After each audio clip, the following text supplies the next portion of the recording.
નમસ્કાર, હું Jaydevsinh Vaghela VR live ન્યૂઝમાં તમારું હાર્દિક સ્વાગત કરું છું। રાજ્યમાં પાછલા 10 દિવસથી મેઘરાજાએ વિરામ લીધેલો છે, પણ ફરીથી હવે મેઘરાજા ગુજરાતમાં પધરામણી કરવા માટે તૈયાર થયા છે।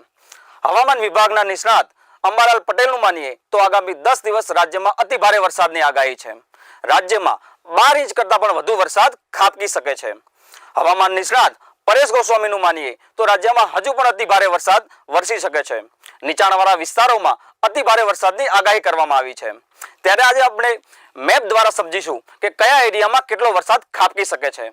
સૌથી પહેલા આપણે સૌરાષ્ટ્રની વાત કરીએ તો સૌરાષ્ટ્રના જે જિલ્લાઓની વાત કરીએ તો ભાવનગર, દીવ, દ્વારકા, જામનગર જેવા એરિયાઓમાં અતિ ભારે વરસાદ ખાબકી શકે છે।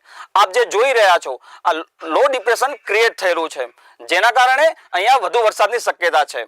થોડા ઉપર આવીએ તો કચ્છનો એરિયા છે, જ્યાં કચ્છના એરિયામાં માંડવી, ભુજ, અંજાર જેવા વિસ્તારોમાં અતિ ભારે વરસાદ ખાબકી શકે છે। દક્ષિણ ગુજરાતમાં પણ અતિ ભારે વરસાદની આગાહી હવામાન વિભાગ દ્વારા કરવામાં આવી છે।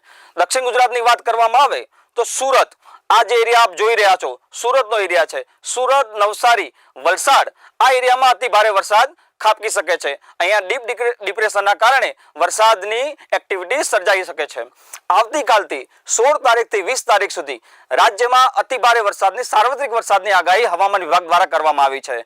આ સાથે જો અંબાલાલ પટેલનું માનીએ તો ઉત્તર ગુજરાતમાં પણ અતિ ભારે વરસાદ ખાબકી શકે છે। જો ઉત્તર ગુજરાતની વાત કરવામાં આવે તો આ મહેસાણાનો એરિયા છે, બનાસકાંઠા, અંબાજીનો એરિયા છે, હિંમતનગર છે, આ એરિયામાં પણ ડીપ ડિપ્રેશન સર્જાયું છે, જેના કારણે અતિ ભારે વરસાદ ખાબકી શકે છે।